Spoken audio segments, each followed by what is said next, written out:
Wearing three hats for this session. My first hat is my UPSIGN Foundation hat. I've been working with the UPSIGN Foundation now for about 15 years. It's a small charity based up in Lancaster, and we undertake various projects in Pakistan, which I shall tell you about as we go along.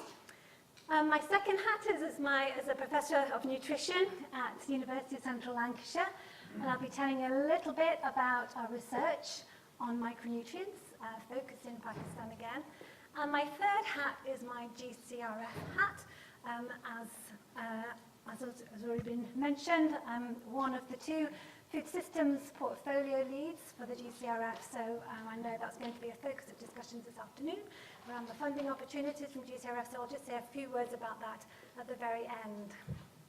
So hopefully I won't go on too long. I hope somebody's got a big hook, because I can talk forever about my research in Pakistan, because I find it so exciting. So hopefully I won't go too much over time. So I'd like to start with this quote, because I know I might be a little biased as a nutritionist, but I do think in terms, when we think about the sustainable development goals, I think nutrition really underpins so many of them. And I put up this quote that I'll read from Shabir Khan, who's from the Scaling Up Nutrition Movement. It says, malnutrition in Pakistan has emerged as an emergency, and this was in January of this year. It is the biggest impediment to the course of development. The dream of sustainable development cannot be fulfilled without eradication of malnutrition. And I firmly believe that to be the case, because unless somebody is well nourished, education, they can't benefit as much from education, they can't go to work and earn the money they need for their family. It really underpins human well-being, health, performance in every aspect of our lives. So it's of fundamental importance. And sort of putting some economic figures on that, he goes on to say the economic consequences of malnutrition in Pakistan have accounted for $7.6 billion annually, almost 3% of Islamabad's GDP, which gives it, again, a sort of financial perspective. So, putting some numbers on the extent of malnutrition in Pakistan, about 40% overall stunting rate in children, and that depends on which area of Pakistan you look at. These figures are based on the last national survey, which was a little while ago now, 2011, but they are currently rerunning that survey as we speak, so there should be new data available in a year or so. But the range of stunting in under 5-year-olds is from 22% to 76%, which is quite shocking.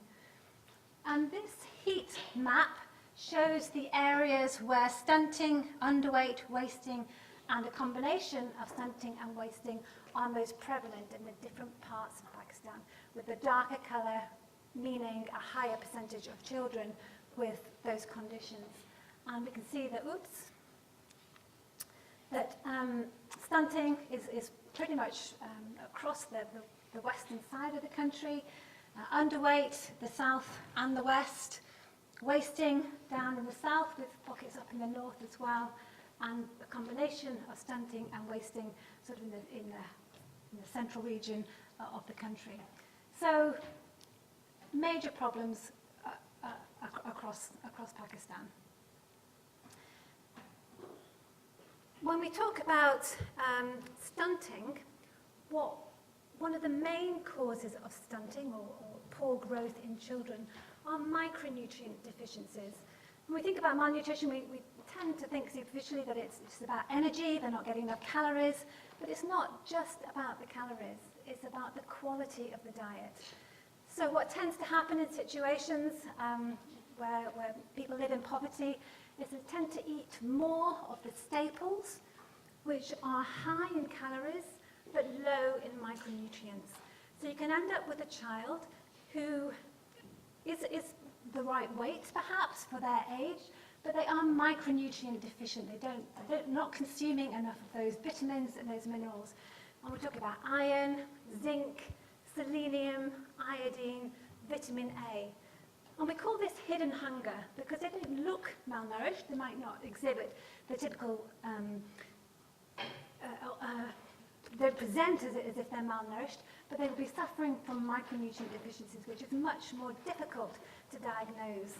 But it certainly will have an impact on their growth, on their cognitive development, and their health and immune function. So those are some statistics for children. Iron deficiency, very prevalent. Zinc deficiency as well, and vitamin A are the top 3 in terms of micronutrient deficiencies in children. And if we look at women, you wouldn't be surprised to know that iron deficiency, again, is very common in women of childbearing age, along with vitamin A, iodine, and zinc. There has been a huge amount of international investment in solving malnutrition in low and middle income countries, and Pakistan is no exception. So these organisations represent some of the funding streams that are available to tackle this major problem. But we still haven't cracked it. And Pakistan is one of the countries that's not making as good progress as other countries in terms of solving malnutrition. Why is it so difficult? Well, part of the reason is that you need a lot of different organisations and government agencies to work together. It's not just down to the Department of Health, for example. It involves health, it involves agriculture, it involves women's empowerment, it involves social protection. It's multi-agency response is required, people working together to solve this intractable problem. There is no magic bullet. There is no one-size-fits-all. It's very context-specific because what we eat is very much embedded within our culture. It requires a long-term investment, and we all know that governments, and maybe the new Pakistan government may be different in this respect, but usually governments aren't in there for the long haul. They're not looking to the long-term investment, they're looking for quick fixes. We need cultural change, and again, particularly in Pakistan, the role of women as full and equal citizens, which requires education, which requires economic, social, and political empowerment. We need the right infrastructure and systems to scale up successful interventions when we see them working on a small scale. And these interventions need monitoring and evaluating to see where they're working and where they're not, and where they might be improved. And these are very difficult things to achieve. And as I said before, you need this multi-agency buy-in. You need government departments to be working together to find the solutions. So that's sort of the background to the issues of malnutrition in Pakistan. I'd just like to spend a few minutes now to talk about the work of the UPSIGN Foundation, this small NGO I've been fortunate enough to be working with the last 15 years. It was started in Lancaster, and I guess in this photograph here, the person to point out is, well, the only woman in the picture, I guess, Helen Bingley, in the front in the middle. She is the CEO and the powerhouse behind the whole organisation. And on the far right-hand side, the man with the moustache, that's Mukhtar Zaman, who's a clinician. He was training at Blackpool Victoria Hospital when he met Helen, and together they set up this NGO called the UPSIGN Foundation. Mukhtar went back to Pakistan after his training and has been working side by side with Helen and myself and other trustees for the foundation to develop healthcare systems and education and research in Khyber Pakhtunkhwa up in the northwest. Ooh, before we move on, just to say that UPSIGN has 4 main strands of its activities. It started off in health, developing healthcare systems. It moved on into education, has a research branch that I pretty much head up, and we also get involved in humanitarian relief from time to time. So I'm going to talk very briefly about each of those. Started off in health, The photograph on the top right-hand side is Nahaki Hospital, which is was a government-run satellite hospital when UPSIGN got involved about 15 years ago. Cutting a very long story short, Helen and Mukhtar persuaded the health minister of the province to allow them to rent it for 1 rupee per year for 5 years to see if they could turn around this failing government hospital and turn it into a thriving hospital, bringing in management practices from the UK. Helen's background is in NHS management, and innovative sort of medical expertise from Mukhtar. When we took it over, it was pretty much a derelict shell. The people from the community only went there to have their teeth pulled because that's all that was offered there. And by the time we left, about 10 years later, we turned it around into a thriving hospital, and we eventually handed it back to the government. Job done. It's now self-sustaining and is a centre for teaching for medical students in the region. So a real success story. And some photos there, sort of before and after. Top right is what it looks like now. The middle picture is one of the operating theatres before UPSIGN stepped in, and at the bottom there is now the operating theatre in action. And it was a public-private partnership. We replicated this model in another hospital up in Swat, in the Kabul Civil Hospital, with funding from UNICEF. We did something very similar there. And this is our current project. This is a basic health unit on the brick kilns just outside of Peshawar. Again, using our expertise and with input from the community, because it's very much a partnership with the community. In fact, all of our projects are community-led. We don't go in there thinking we have all the answers. It's very much the community that drives the work that we do, comes up with the problems that they're facing and helps us to come up with the solutions, and then it's very much about empowering the community to action those solutions. So this is the Bagmalan Health Centre next to one of the schools that we now support. It's a non-government basic health unit, and it's a partnership with the Austrian Development Agency and Hope 87.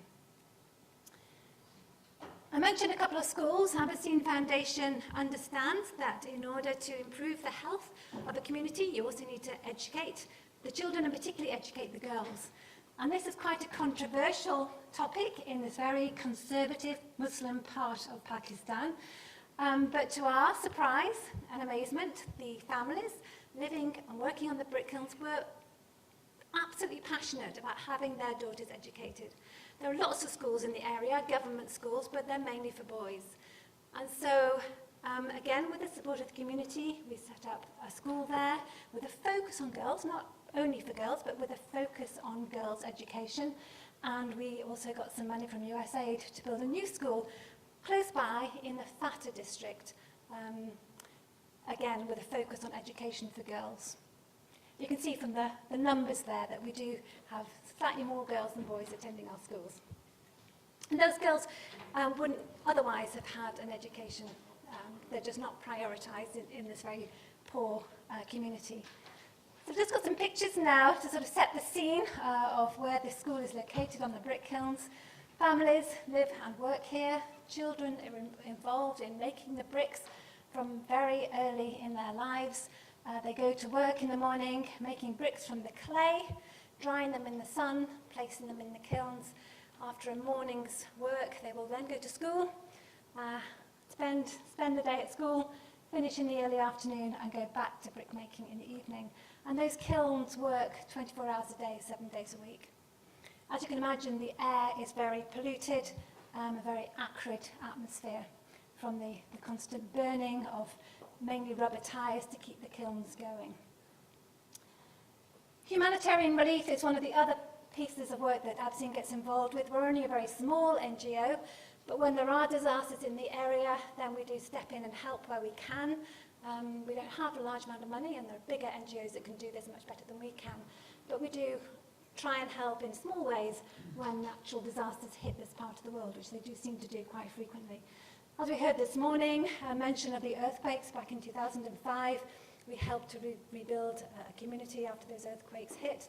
And this photo was taken in the floods of 2010. This photo was taken by my colleague Nicola, and I mean, it's such a moving picture when you see those faces. Their homes have been washed away, the community destroyed. And I have this picture on my wall in my office to remind myself what the Sustainable Development Goals are all about. It's all about helping families like this to have a better future in terms of health, education and infrastructure for themselves and their family. But after these floods, Aberdeen did step in and did a small engineering, or funded a small engineering project among the villages to help reinstate the irrigation system for their crops. A few words about research. This is a project, we've undertaken a number of nutrition-related projects in association with the Aberdeen Foundation in Pakistan. This one is actually a GCRF-funded project. It's called BusyFed.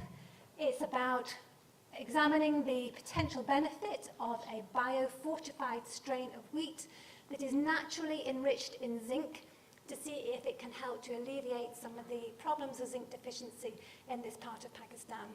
We're halfway through the project. We've grown the wheat. It's Nicola. It's a strain that's been produced by Harvest Plus. We're working in close collaboration with Foundry Fertilizer Company that was mentioned this morning as well. This is the crop that was harvested a year ago. On the left is the control. On the right is the Zincol crop. I think the one on the right looks slightly healthier than the one on the left, but then again, I might be biased. We gave the grain to families living in Bagmalan, who milled it into flour and consumed it for a period of 8 weeks, and we monitored zinc status throughout that period to see if it had any impact on their zinc status. We think when we analysed the grain, it was certainly a lot higher in zinc, and interestingly in iron as well compared to the control, 2 or 3 times higher. And this is a natural strain. It concentrates zinc in the grain, but we also gave it a high zinc fertilizer to boost that effect as well. So we think it's going to improve their zinc intake by about 3 milligrams a day, which is almost doubling their daily intake. We don't have the results yet. The study is still underway. It's a double-blind control, so we don't know which family got which, but we'll be hopefully finding out the data, the results of that study in the next 6 months or so. Okay, just to finalise my presentation, I do want to say a little bit more about GCRF. The aims of the GCRF are listed there on the right-hand side with those bullet points.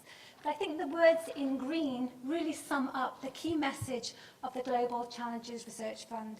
It's cutting-edge research which addresses the problems faced by developing countries. It's about solving problems, it's about working together, it's about finding synergy between projects to address the Sustainable Development Goals. £1.5 billion of government funds has been put into GCRF. Those funds have been distributed through our research councils and through our academies. The types of projects that we fund, the qualities are listed here, so we're looking for research excellence. The project has to have relevance to ODA compliance. We're looking for partnerships in our low and middle income country partners, equal partnerships, and we're looking for impact to solve problems and be solution focused. So far we've funded 700 projects, which have been split between these 6 portfolios. And each portfolio has a challenge leader, as we're called, 1 or 2 challenge leaders. Myself and my colleague, Tarat Shahid, are the food systems challenge leaders. And Tarat is here in the audience today. She's waving up at the top right-hand corner. We also have a conflict portfolio, and Nilam is here too. We have an education portfolio, global health, resilience, and sustainable cities, all of which have their portfolio challenge leads as well. So if you want to get in contact with any of them, then just drop me an email and I can send you in the right direction if you're interested in research in any of those areas. So far, that 1.5 billion has not all been spent, but a lot of it has. 700 projects funded.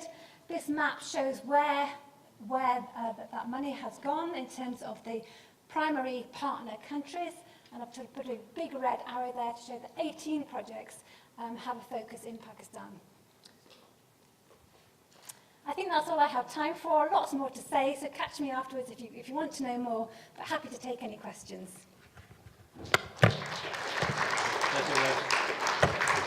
Very interesting, the mind-blowing facts about Pakistan malnutrition. Thank you very much, Nicola, for your talk. Questions? There's one up there. Professor in medicine. Very interesting presentation. I just want to ask you, it's all about poverty. Are there any low and middle income countries where Pakistan could learn the lessons? I mean, we have presented a case study which is zinc, but it's a problem which is widespread problem in Pakistan. So how would you take the lessons from other LMICs to counter that? Thank you. That's a really good question. And I think one country, a neighbour of Pakistan, really stands out as being a success story, and that's Bangladesh. They have really had a major impact on the levels of malnutrition in their country in the recent years. Whether we can learn lessons from them, I'm sure we can.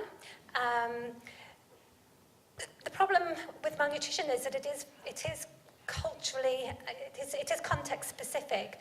So what works in one situation isn't necessarily translatable into another. For example, the staple in Bangladesh is rice, whereas in Pakistan is wheat. So right away we're looking at a different vehicle perhaps for enhancing their micronutrient intake. So yes, there are lessons that can be learned, and we do that where we can, but oftentimes it's not directly transferable. And as you know, the politics can vary from country to country, their infrastructure varies. If something works in one place, doesn't necessarily mean it will work in another. There's time for one more question. Well, if there is no question, I just want to go up to some of the members of our audience know that Abbasin is the ancient Indo-Persian name for river Indus in the regions which sort of border Punjab and Khyber Pakhtunkhwa. So your organization is named after a very ancient Indo-Persian name of river Indus. Further south, it is called Mehran, but in the north, in ancient literature, it's called Abbasin, which literally means water of Sindh. No? Okay. Very good comment. There's one more question, maybe last one we take from here. In the causes for malnutrition in Pakistan, what's the role of breastfeeding or lack of breastfeeding by women? My name is Dr. Yasmin Hasnain. I'm an A&E consultant in the NHS. Breastfeeding rates are pretty high in the rural communities, and it certainly is very, very heavily promoted. Certainly the part of Khyber Pakhtunkhwa where we work in those rural communities around the brick kiln, then breastfeeding is almost universal. I think the problem arises at that weaning period when they switch from the high nutrient-dense breast milk to low-quality, poor micronutrient-dense weaning foods, and that's when we see the growth faltering occurring. So that's our biggest challenge, is to make sure those transition foods are as good as they can be. That's a very critical period. It might be also to do with the region maybe you're working in, because Medicine Sans Frontiers say that breastfeeding, lack of breastfeeding is a big issue in Sindh and Okay. in the Balochistan. Okay. Where they have malnutrition centers going to give a lot of there's a lot of work coming from them on this, that we're trying to encourage women to breastfeed at least 6 months. Yeah, we certainly Might be regional practices. must be. Thank you very much. A big round of applause for Nicola for this.